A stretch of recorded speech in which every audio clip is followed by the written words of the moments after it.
விஜய் சிறுபான்மையினர் நண்பனா விரோதியா? கிறிஸ்துமஸ் பண்டிகையில கலந்துகிட்டு டான்ஸ் ஆடுறது, இப்தார்ல நோன்பு துறக்கிறதுன்னு இந்த மாதிரியான சம்பவத்தை செய்யறதால உங்களை சிறுபான்மையின நண்பனா காட்டிக்கிடுறீங்களா விஜய்? உண்மையாவே நீங்க சிறுபான்மையின நண்பனா விரோதியான்னு ப்ரூஃபோட சொல்றேன் வாங்க.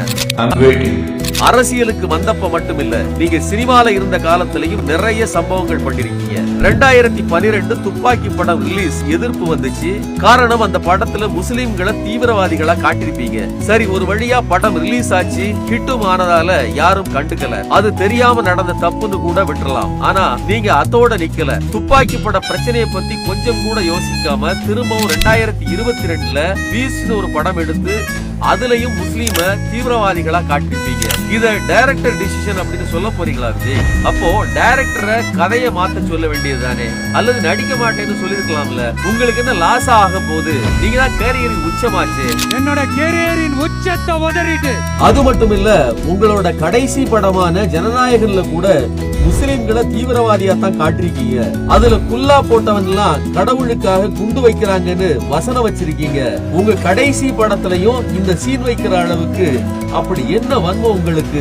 சரி, இது வெறும் படம் தான் அப்படின்னு சொல்றீங்கன்னா, காஷ்மீர் ஃபைல்ஸ், கேரளா ஸ்டோரி, துராங்கர் மாதிரியான படங்கள் ஏன் இந்தியா முழுக்க எதிர்க்கப்படுது? காரணம், அது வெறும் படம் இல்ல, முஸ்லிம்களுக்கு எதிரான எதிர்ப்பு அரசியல். அது மட்டும் இல்ல, வெறும் சினிமாவை மட்டுமே தகுதியா வச்சுதானே நீங்க அரசியலுக்கு வந்திருக்கீங்க. அப்ப சினிமாவும் கணக்கு தான். இது மட்டும் இல்லாம சிறுபான்மையினருக்கு எதிரா யாரையும் நீங்க எதிர்த்ததே கிடையாது. சொல்ல போனா ஆளுநர்கிட்ட போய் இஸ்லாமியர்களால எனக்கு பாதிப்பு இருக்குன்னு சொல்லித்தான் இசட் பிரிவு பாதுகாப்பே கேட்டீங்க. ஆனா அதெல்லாம் தர முடியாதுன்னு சொன்னதால ஒய் பிரிவு பாதுகாப்பை வாங்குனீங்க. ஞாபகம் இருக்கா விஜய்?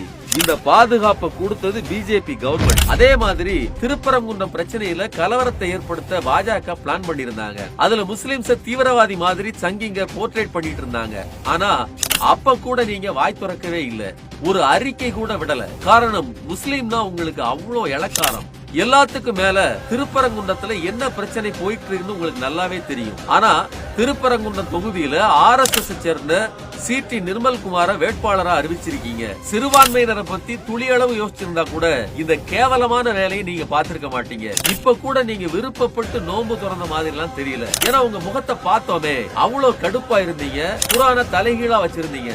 இதெல்லாம் என்னன்னு சொல்றது? சரி, முஸ்லிம் பிரச்சனையில உங்க நிலைப்பாடு இருக்கட்டும். தன்னைத்தானே கிறிஸ்டியன் சொல்லிக்கிட்டு இருக்கீங்களே, சோ கிறிஸ்டியானிட்டிக்காவது ஏதாவது பேசுறீங்களா அப்படின்னு பார்த்தா அதுவும் கிடையாது. கிறிஸ்துமஸ் அப்போ இந்தியா முழுக்க கிறிஸ்டியன்ஸ தாக்குனாங்க, சங்கிங்க அராஜகம் பண்ணாங்க. ஆனா அதுக்கும் நீங்க எதிர்ப்பு தெரிவிக்கலையே. இப்ப போயிட்டு இருக்கிற FCRA பிரச்சனை என்னன்னு உங்களுக்கு தெரியுமான்னு கூட தெரியல. அது இல்லாம ஒரு கூட்டத்துல வாய் கூசாம பேசுறீங்க, தலைவர்கள் அமைதி காத்தாவே ஒரு சில பிரச்சனைகள் சரியா போயிடும் அப்படின்னு. ஏங்க விஜய், நாளைக்கு நீங்க ஆட்சிக்கு வந்து ஒரு சிறுபான்மையினரை சங்கிங்க தாக்குனா ஆக்ஷன் எடுப்பீங்களா, இல்ல அமைதியா இருந்தா சரியா போயிடும் பனையூர்ல அமைதியா இருப்பீங்களா? படத்துல நடிக்கும் போதும் அரசியலுக்கு வந்ததுக்கு அப்புறமும் கூட சிறுபான்மையினருக்கு ஒரு குரலும் கொடுக்காம ஆதரவாவும் இல்லாம இப்போ வந்து நோன்பு திறந்துட்டேன் எனக்கு ஓட்டு போடுங்கன்னு சொல்றதும், நான் கிறிஸ்டியன் அதனால எனக்கு ஓட்டு போடுங்கன்னு சொல்றதும் என்ன நியாயம் விஜய்?